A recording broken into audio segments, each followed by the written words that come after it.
I never thought I'd be the kind of daughter who'd weaponize debt against her own parents. But then again, I never thought they'd steal my life savings either. My name is Sierra, and 6 months ago, I made the stupidest financial decision of my life. I loaned my parents $50,000, my entire savings from 5 years of overtime and living like a college student well into my 30s. The money that was supposed to be my down payment on a house. Honey, it's just temporary, Mom had said, perched on my IKEA couch with that practiced smile of hers. The contractor needs a deposit for the home extension, and our investments are tied up right now. Dad nodded along, adding, "We'll have it back to you in 3 months, tops. You know we're good for it." I did know they were good for it. They reminded me constantly of their success, their perfect credit score, their country club membership. The same country club where my younger brother Bryce hosted his engagement party last year, the one I couldn't afford to attend because I was saving every penny for my future home. "What's family for?" I heard myself say, even as my stomach twisted into knots. The next day, I transferred the money.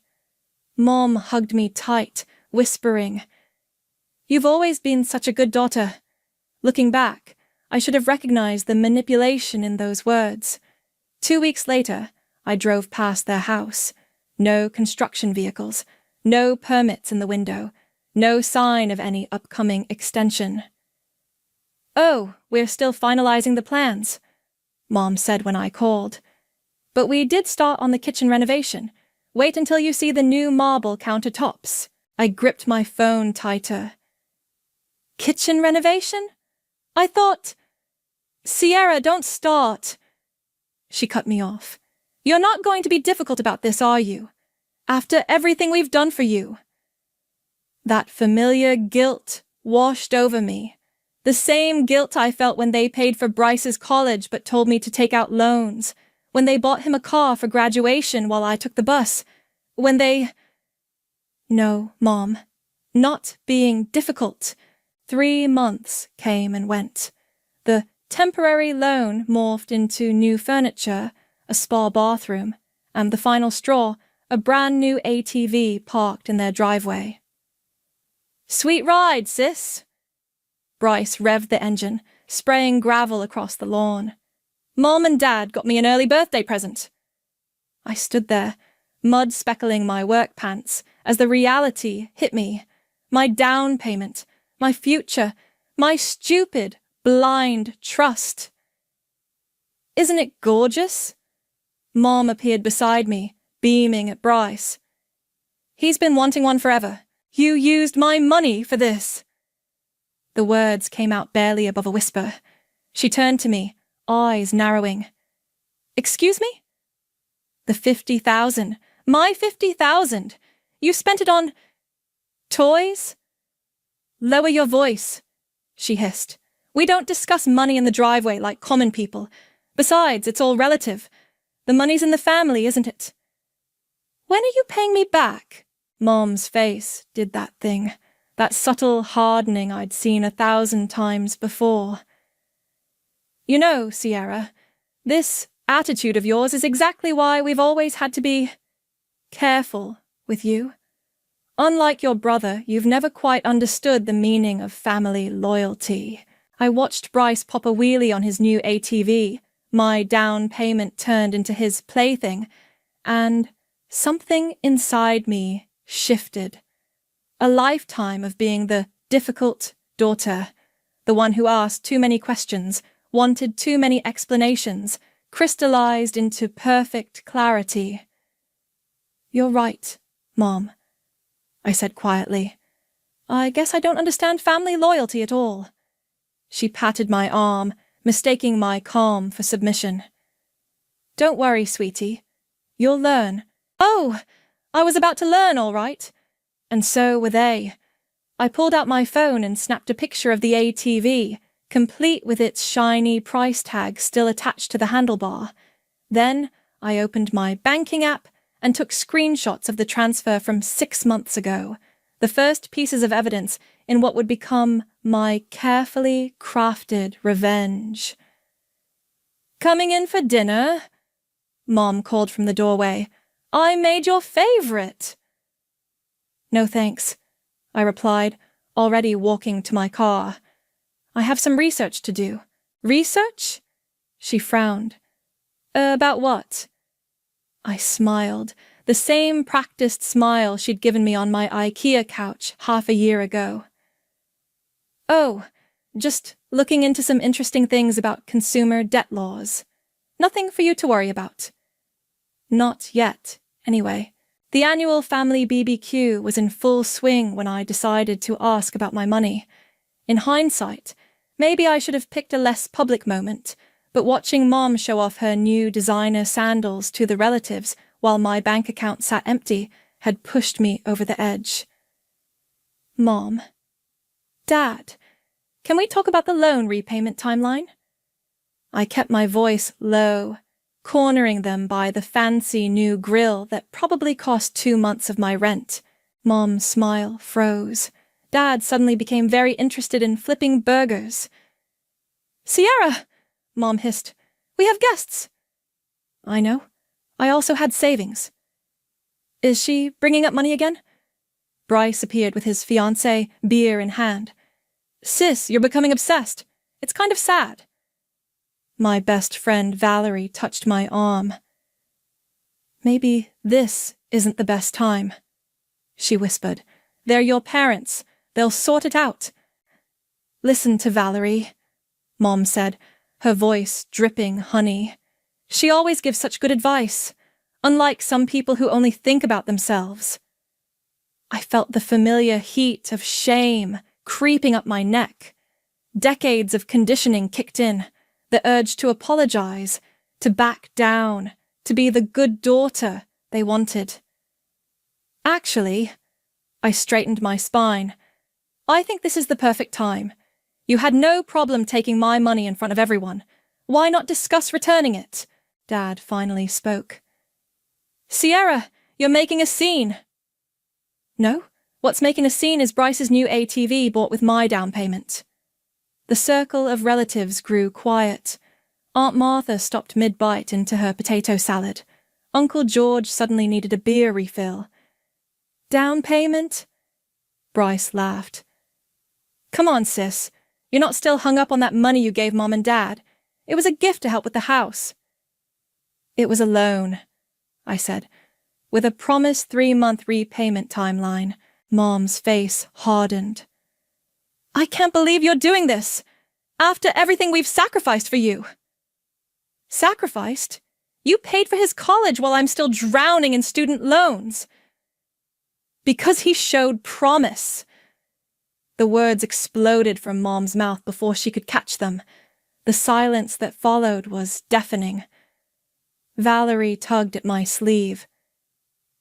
"Let's go get a drink. Cool off a bit." "Promise," I repeated softly. "Right. And what did I show?" Dad wouldn't meet my eyes. Bryce smirked behind his beer bottle. "I think," Mom said icily, "you're showing everyone exactly why we've had to be careful with our estate planning." The threat was clear. I looked around at the carefully manicured backyard, bought with my money. The new furniture gleaming through the patio doors, bought with my money. The ATV parked proudly in the driveway, bought with my money. You know what? You're right.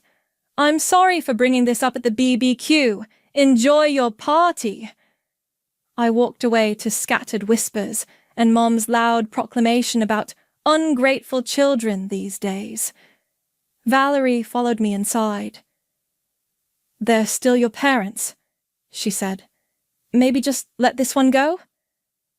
I was about to respond when voices drifted from Dad's study. Mom, Dad, and Bryce, thinking everyone was still outside. "She's getting worse," Mom was saying. "More demanding. The money's gone anyway," Bryce replied. What's she going to do about it? Dad's laugh was uncomfortable. Well, she's not going to like the new will arrangement, that's for sure. It's for her own good, Mom said. She needs to learn about loyalty. Besides, everything will go to Bryce now. He knows how to handle money responsibly. Should we tell her? Dad asked. Let her figure it out herself, Bryce said. Maybe it'll teach her a lesson about family. I stood frozen in the hallway, Valerie's hand on my shoulder. The ice in my veins wasn't anger anymore. It was something colder, clearer. Sierra, Valerie started. Don't. I cut her off. Just don't. I walked out of that house with my head high, already pulling up my phone's browser. First search, how to legally document informal loans. Second search, impact of unpaid debt on credit scores. Mom's voice carried from the patio. Sierra, where are you going? Don't be dramatic. I didn't turn around. They wanted to teach me about loyalty? Fine. Class was about to begin. The coffee shop was nearly empty when Makey walked in. My ex looked exactly the same. Crisp suit, perfect fade, that smile that used to make my knees weak. Now he was just what I needed. A mortgage broker who owed me a favor. Sierra, he slid into the booth. Your text was cryptic. Need professional advice about destroying someone's credit? Should I be worried? I pushed a folder across the table. Remember how you always said I was too nice for my own good? I remember everything about you. He opened the folder, scanning the documents. Bank transfers, text messages. Wait, your parents took your house deposit? 50,000 for home improvements that turned into luxury purchases. His jaw tightened. Let me guess, they're not planning to pay you back? Worse, they're planning to cut me out of the will for asking about it. Damn. He leaned back, studying me. So, what's your play here? I pulled out my phone, showing him the text thread with Dad. Of course we'll pay you back, sweetheart. Just need a little more time. They've left a trail, I said. Oh, I just don't know how to use it. Makey's smile turned professional. You know I specialize in credit repair and mortgage applications, right? Exactly why I called you. He took out his laptop. Okay, here's what most people don't understand about credit reporting. Even informal loans can be documented as unsecured debt if you have the right paper trail. I'm listening. These texts promising repayment, they're essentially a contract. That casual IOU your dad wrote. Legal documentation. With the right filing, this becomes a legitimate debt obligation that shows up on credit reports. My heart raced. And if they're planning to refinance their house, any undisclosed debt could tank the application. He paused. Sierra, are you sure about this? It's pretty nuclear. I pulled up the voice recording from the BBQ. Bryce's mocking laugh filled the quiet cafe. The money's gone anyway. What's she going to do about it? Makey's expression hardened. I'll help you, but we need to do this right. No loose ends they can use against you. For the next hour, we built my case. Every promise of repayment, every admission of the loan, every piece of evidence carefully organized. Makey showed me how to file with credit bureaus, how to document the debt legally, how to make it impossible to ignore. Their refinancing application, I said. How long does processing usually take? 2 to 3 weeks. Why? I showed him Mom's latest social media post. So excited about our upcoming home refinance. Time to make our dream home even dreamier. Blessed. Perfect timing, Makey said. File the debt report now. It'll hit their credit check right when it matters most. Will they know it was me? They'll know, but they won't be able to do anything about it. Not legally, anyway. I submitted the paperwork that evening.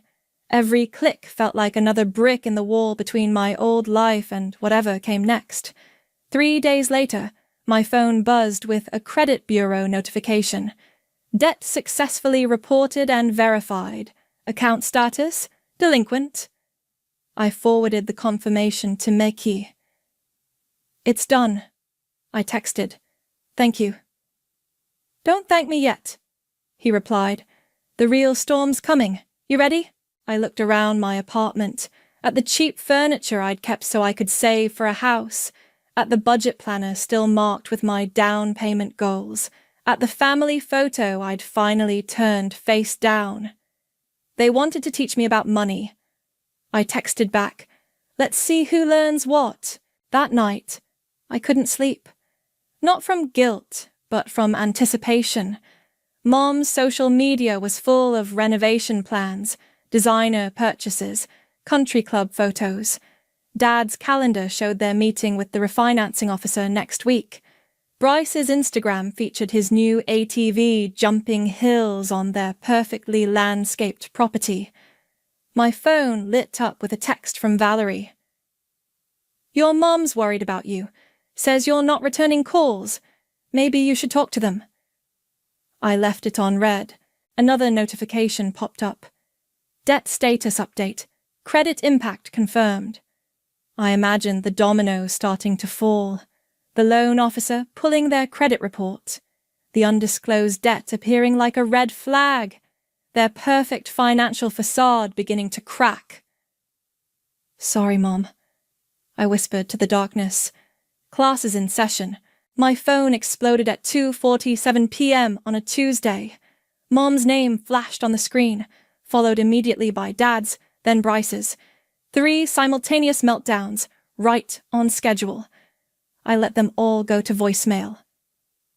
How dare you? Mom's voice crackled with rage in the first message. The refinancing officer just called. Do you have any idea what you've done? Dad's message was next. Sierra, this is completely unacceptable. Call us immediately to fix this mess. Bryce didn't leave a voicemail. He went straight to texts. You psycho, what is wrong with you? Mom and Dad are freaking out. Fix this or I swear you'll regret it. I screenshotted everything. Evidence was evidence, after all. The landline at work rang. Our receptionist poked her head in. Your mother's on line 1. She says it's an emergency. Tell her I'm in a meeting. 10 minutes later, my email pinged. Subject: Your childish behavior from Mom. Sierra, you need to call the credit bureau immediately and retract this ridiculous debt claim. Your father and I are beyond disappointed. The refinancing officer says our application is suspended pending investigation. This petty behavior is exactly why we've had to make difficult decisions about your future inheritance. Call us now. I forwarded it to my personal email. More evidence. My cell buzzed again. Valerie this time. Your mom just called me crying, she said when I picked up. Something about you ruining their refinancing. Did she mention ruining my savings? Sierra, they're your parents. They said they were going to pay you back eventually. Eventually doesn't pay my rent, Val. But their house is fine. They just can't take out more equity to buy more toys. Silence on the line. Then, Bryce says they needed that money for property taxes. I sat up straighter. What? They're behind on payments. The refinance was supposed to cover it. Didn't you know? I hung up and pulled up the county tax assessor's website. 3 minutes of searching revealed what they'd been hiding. $47,000 in delinquent property taxes. 2 years' worth. My phone rang again. Dad. What? I answered. Princess. His voice was tight, controlled. We need to discuss this like adults. Okay, let's discuss the property taxes you haven't paid. A sharp intake of breath. Who told you about that? Does it matter? Were you planning to use my money for that too? Your mother and I had a plan. To avoid foreclosure using my down payment? Don't be dramatic, he snapped. We just needed to restructure some things. With my money, without telling me. We're your parents. And I'm your personal bank, apparently. The line crackled with his heavy breathing. If you don't fix this credit report situation immediately, you'll leave us no choice. About what? Cutting me out of the will? Already heard that plan at the BBQ. You were eavesdropping. His voice rose an octave. Guess I learned something about loyalty after all. I hung up as Mom's number flashed again. This time I let it ring while pulling up my email. The refinancing officer's contact information was publicly listed on their company website. Dear Mr. Taylor, I typed, regarding the Ellis refinancing application, I have additional documentation about undisclosed debts you may want to review. My phone buzzed with texts from Bryce. Mom's having a breakdown. Dad's talking about selling the boat. This is all your fault. You better pray I never see you again. I screenshotted those too, then opened my banking app. My account balance still showed the same painful number, 820,43. All that remained of my savings. The landline rang again. Your father's here, our receptionist said nervously. In the lobby. Tell him I've left for the day. I grabbed my purse and took the back stairs, but not before sending one final email, to myself, with all the threatening texts and voicemails attached. Subject: documentation of harassment following legal debt reporting. My phone pinged with a notification from the county tax assessor's website. Property alert, pre-foreclosure notice filed. I thought I'd feel satisfaction. Instead, I felt empty. Clean, like lancing a wound that had been festering for years. Mom's final voicemail of the day came at 11:47 p.m. Sierra, please, we're your family. We raised you. We loved you. How could you do this to us? What kind of daughter? I deleted it before she could finish. They'd raised me, all right. Raised me to understand exactly what family loyalty meant to them. And now they were learning what it meant to me. Your aunt, Adeline, wants to meet you. I nearly dropped my phone. Valerie's message hung there, impossible and unexpected. I don't have an aunt, Adeline, I typed back. Your dad's sister. She reached out to me on Facebook. The aunt no one talked about. The family ghost who'd vanished 20 years ago after what Mom always called her episode. Why you? I asked. She's been following everything online, saw my comments on your Mom's posts, says she needs to talk to you. It's important. 2 hours later, I sat in a quiet cafe, watching a slim woman with Dad's eyes approach my table. She looked nothing like the unstable troublemaker Mom had described all these years. Sierra, she said softly, you look just like your grandmother.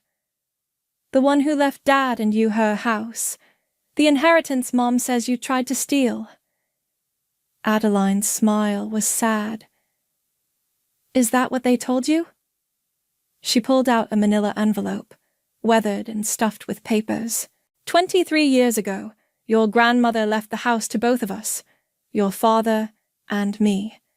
Equal shares. She spread out old documents across the table.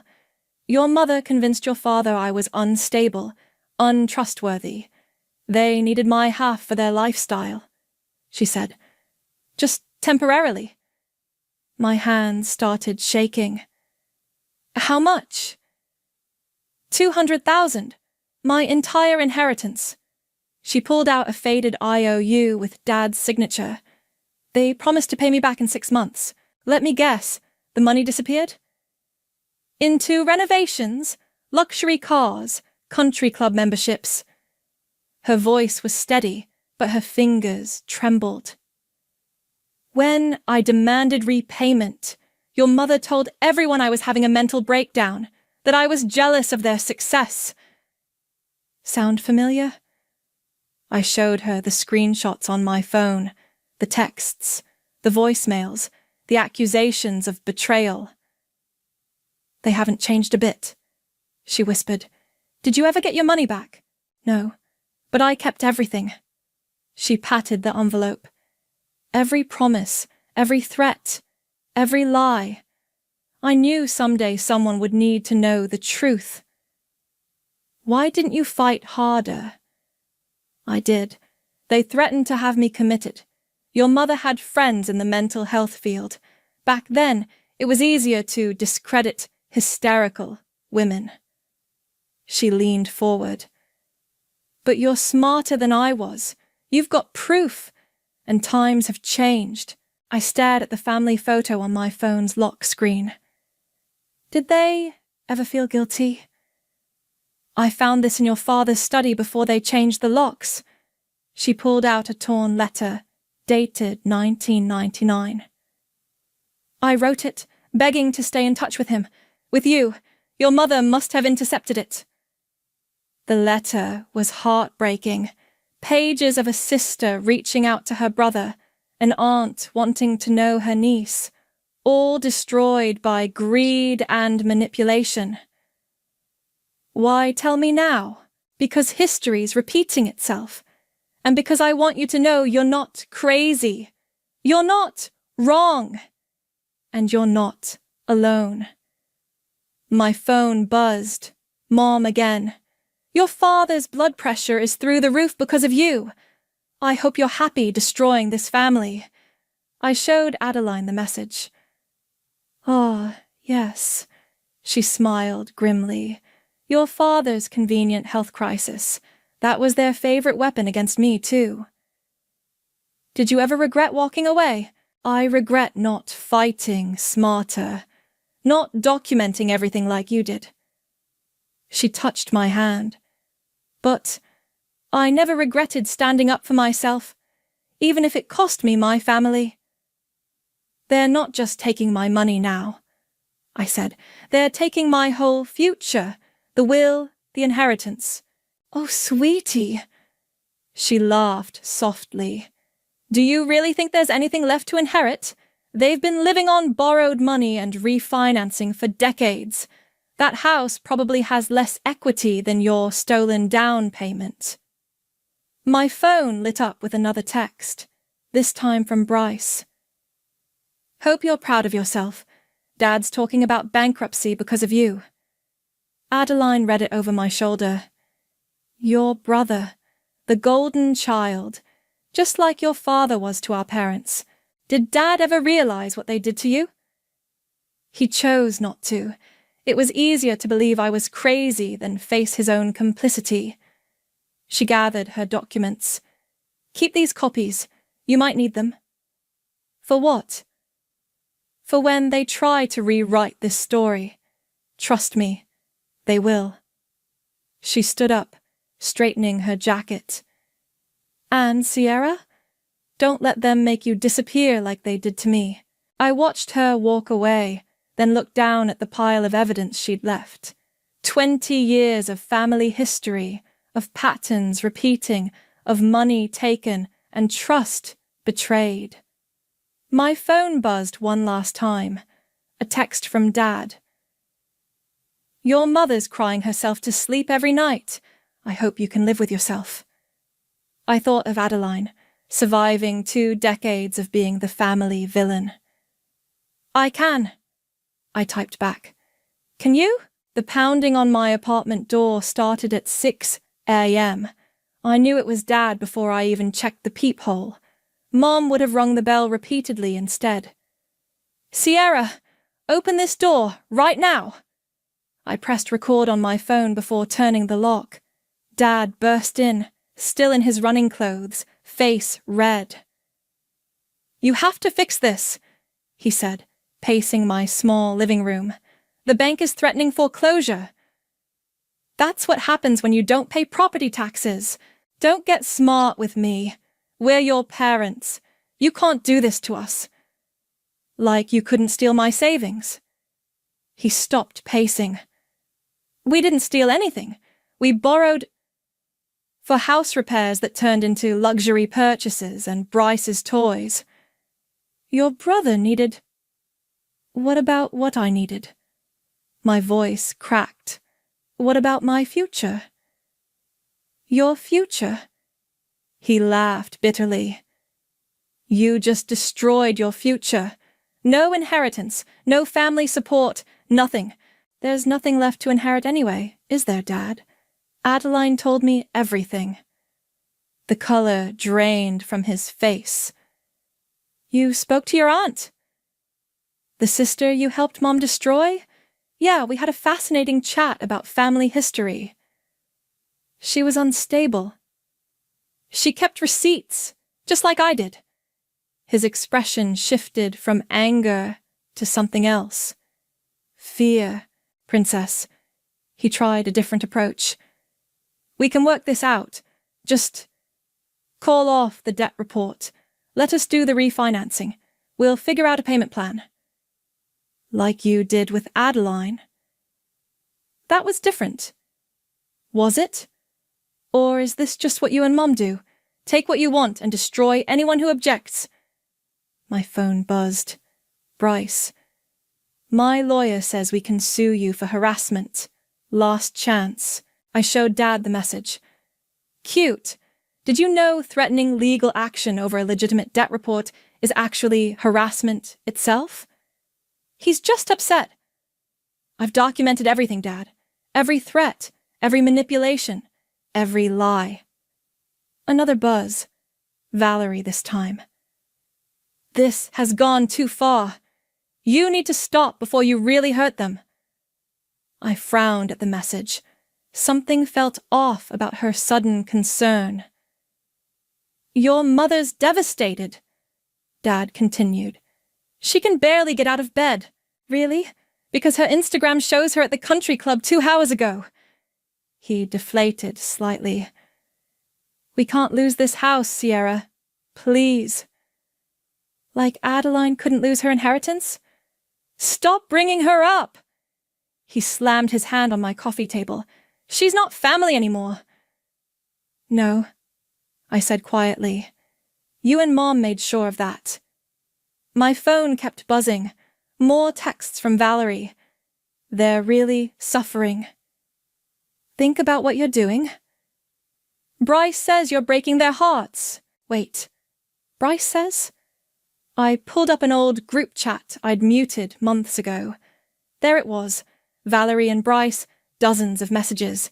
Her feeding him information about my plans, my movements, my conversations. Get out, I told Dad. Sierra, get out, and tell Bryce his spy network needs work. Dad's face gave it away. He knew about Valerie's betrayal. We were trying to protect you from yourself, he said weakly. No, you were protecting yourselves from consequences. After he left, I sent one text to Valerie. Hope the family that isn't yours was worth losing the friend that was. Then I blocked her. And Bryce. And my parents. My hands shook as I opened my laptop and pulled up the debt validation documents I'd been preparing. One click would send them to the family's new mortgage broker, making the debt official and public. My phone rang one last time, Mom calling from a different number. Weren't we your parents first? She pleaded when I answered. Funny, I replied. That's exactly what you said to Adeline. I hung up and hit send on the documents. Minutes later, an auto-reply confirmed receipt. Debt validation documentation, received and filed. I thought of Adeline, vanishing from family photos and stories. Of Valerie, choosing the illusion of belonging over loyalty. Of my parents, building their life on stolen futures. Opening my banking app, I created a new savings account. Starting balance, $820,048. Not much, but it was mine. No strings, no guilt, no manipulation. My phone lit up with one final text from an unknown number, Bryce using a burner. "You'll regret this for the rest of your life." I thought about the foreclosure notice, the debt report, the exposed lies, about 20 years of Adelaine's erased existence and my own vanishing inheritance. "No," I whispered to my empty apartment. "I really won't." The foreclosure notice went public on a Thursday. By Friday morning, my parents' carefully curated social circle was imploding. "Did you see?" Adeline texted, sending a screenshot of Mom's country club gossip group. "They're scrambling to explain." The comments were brutal. "But they just bought that new ATV." Weren't they renovating again? "Someone said their daughter sued them?" Mom's response was predictably dramatic. "Our ungrateful daughter has turned against us. Please respect our privacy during this difficult time." The karma was almost poetic. Bryce tried getting a private loan to save the house. His credit application was denied. Turns out, his perfect financial status was as much of a mirage as our parents' was. "You've ruined everything," he texted. "They're talking about selling Mum's jewelry." I forwarded his message to my lawyer. Yes, I had one now. Every threat, every accusation became another piece of evidence. The small claims court summons arrived at their house the next day. I'd filed for the full $50,000, plus interest and legal fees. Mom called immediately. "You're suing us? Your own parents?" "Just formalizing the debt you promised to pay." "We raised you, and now you can pay me back." She switched tactics. "What about your father's health? His blood pressure is perfectly fine according to his last Facebook check-in at the golf course." Silence. Then, "You've changed." "Yes," I agreed. "I have." The court date was set for next month, but they never made it that far. Their financial advisor, the same Mr. Taylor who'd handled their failed refinancing, finally saw the whole picture. "Mrs. Ellis," I overheard him say during their meeting at the bank, "you'll need to liquidate your retirement account to cover these obligations." Mom's wail could be heard through the glass walls. "But that's our safety net!" "You should have thought about that before spending your daughter's money," he replied coldly. They transferred the full amount the next day. $50,000 back in my account, the same account they'd drained 6 months ago. I stared at the balance for a long time. Then I made another transfer. "What's this?" the women's shelter director asked when I dropped off the cashier's check. $50,000? Anonymous? "For your financial abuse support program," I said, "from someone who understands."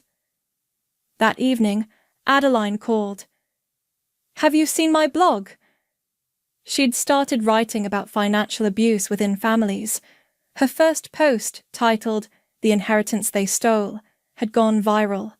"The comments," she said. "So many people sharing similar stories. Your parents aren't unique, Sierra. They're just finally facing consequences." My phone buzzed with an email notification. The family lawyer. "Dear Ms. Ellis, per your parents' request, we're updating their will. As previously discussed, you have been removed as a beneficiary. All assets will transfer to your brother upon their passing." I forwarded it to Adeline. "Assets," she texted back with a laughing emoji. "What assets?" I spent that night updating my own will. Everything I had, which wasn't much, but was mine, would go to the women's shelter. No family strings attached. The next morning, a certified letter arrived from Bryce's lawyer, threatening to sue me for emotional distress. I sent back one response. Please reference the documented debt validation and court records. Any further harassment will be met with legal action. He didn't reply. Mom made one final attempt at manipulation. She posted a long Facebook message about toxic children and parental sacrifice, tagging every relative and friend she could think of. The comments weren't what she expected. Didn't you take her house deposit? Why aren't you paying her back? My daughter showed me the court documents. She deleted the post within hours. That night, Adeline sent me another text. Check your email. It was an old photo from 1999. Dad and Adeline as kids, laughing on a swing set. On the back, a faded note. Remember when family meant something real? Found it in my old files, Adeline wrote. Thought you should have it. I studied the image of my father's younger self, wondering when he'd decided that money meant more than memories. My phone lit up one last time. A voicemail from Mom. I hope you're satisfied. Our friends are abandoning us. The country club is reviewing our membership. Even your father's golf partners are asking questions. You've destroyed our reputation. I hope you can live with that. I thought about the women's shelter, about Adeline's blog readers, about every child who'd had their future stolen by the people who should have protected it. Yes, I whispered to the empty room. I can live with that just fine. I blocked their number and opened my laptop to read Adeline's latest blog post. Breaking Free, How to Reclaim Your Future from Toxic Family Finance. The comment section was already filling up with stories that sounded just like mine. The keys to my new condo felt heavy in my hand, not because of their weight, but because of what they represented. Freedom bought with the remains of my recovered savings. It wasn't much, a one-bedroom unit in an older building, nothing like the house I'd originally dreamed of. But every square inch was mine, paid for with clean money and clear conscience. You sure about this place? Adeline asked, helping me carry in boxes. It's smaller than your apartment. It's perfect, I said. No debt, no obligations, no strings. My phone buzzed. Another blocked number. They'd been trying different ones all week. Sierra, please. Mom's voice cracked through the speaker. The foreclosure is final. We're moving into a rental. Your brother won't even talk to us anymore. How could you do this to your family? I let the voicemail play on speaker while unpacking kitchen boxes. We're having to sell everything, she continued. The country club dropped our membership. Your father's friends. No one understands. We're your parents. We gave you life. Delete. She still doesn't get it, does she? Adeline shook her head. Neither does Bryce. I showed her his latest email, forwarded from my lawyer. He's demanding I make this right before their reputation is completely ruined. Because heaven forbid they face consequences. My laptop pinged with a notification. Another comment on Adeline's blog. Reading this story gave me courage. Today, I finally confronted my parents about the college fund they borrowed.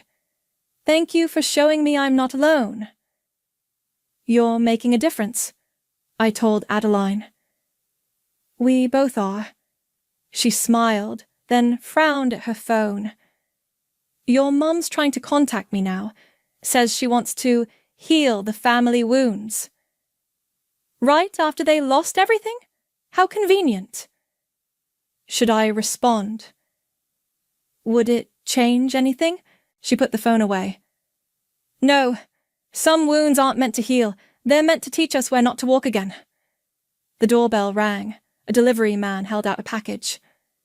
Sign here? Inside was a frame.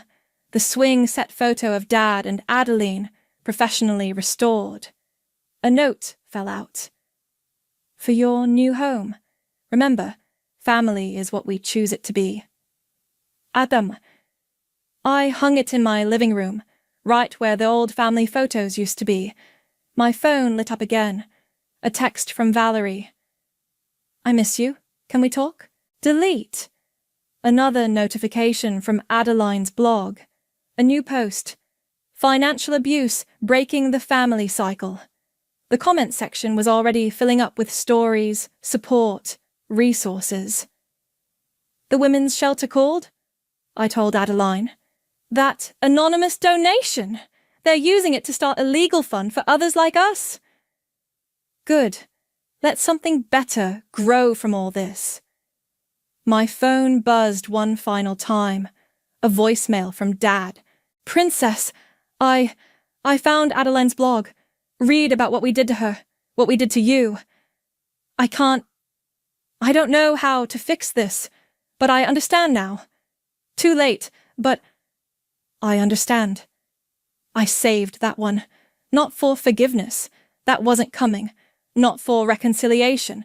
Some bridges need to stay burned. But as a reminder that truth eventually surfaces, no matter how deep you bury it. Adeline touched the swing set photo. You know what Mom used to say? Money is thicker than water. Guess she was right. Just not the way she meant it. We finished unpacking as the sun set, casting long shadows through my new windows. My small, paid-for windows. My debt-free, drama-free space. My phone had one last surprise. An email from Mr. Taylor, their former financial advisor. Ms. Ellis, your story inspired me to start a workshop series on family financial abuse. Would you consider being a guest speaker? People need to hear this. Best regards. I showed it to Adeline. What do you think? I think, she said, that the best revenge isn't just surviving. It's helping others survive too. I looked around my modest condo, at the swing set photo, at the empty spaces where guilt used to live, at all the room I now had to grow something new. You know what? I replied to Mr. Taylor's email. I would love to speak at your workshop.